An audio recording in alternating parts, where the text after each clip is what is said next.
Should Christians celebrate Passover? As a Christian, I've celebrated Passover almost my entire life. Every year, my church puts on a Passover Seder to help people better understand why Jesus had to come and die on the cross and shed his blood for the forgiveness of sins. If we look at the very first Passover in the book of Exodus, chapter 12, we see God command the Israelites to take a lamb, blemish-free, and to sacrifice it, and to take the blood and put it on their doorposts in order to be saved from the angel of death. The Israelites are then commanded to celebrate this day, celebrate this Passover feast forever in order to commemorate the Israelites' freedom from slavery. What do we know about Jesus? Jesus came to this earth, died on the cross, shed his blood. Now remember, Jesus was blemish-free, just like the lamb in the book of Exodus.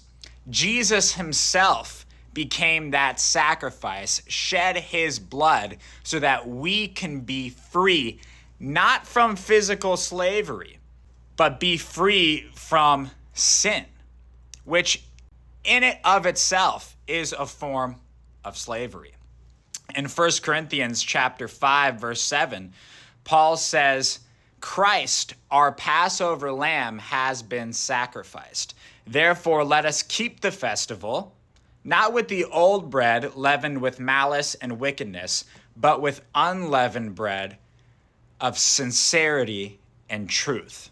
So I believe that if we are to celebrate the Passover today as Christians, we are to remember not only what God did for the Israelites in the Old Testament, but what God did by sending his one and only Son, Jesus, who is our Passover lamb, to die on that cross, shed his blood so that we can be free.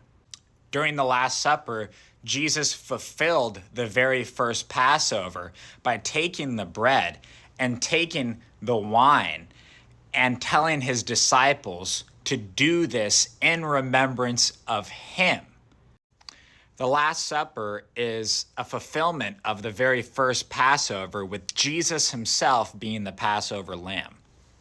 When I celebrate Passover today as a Christian, I remember not only that God freed the Israelites from slavery in Egypt, but that Jesus died to free us from the slavery of sin. Jesus himself said, I have not come to abolish the law and the prophets, but to fulfill them.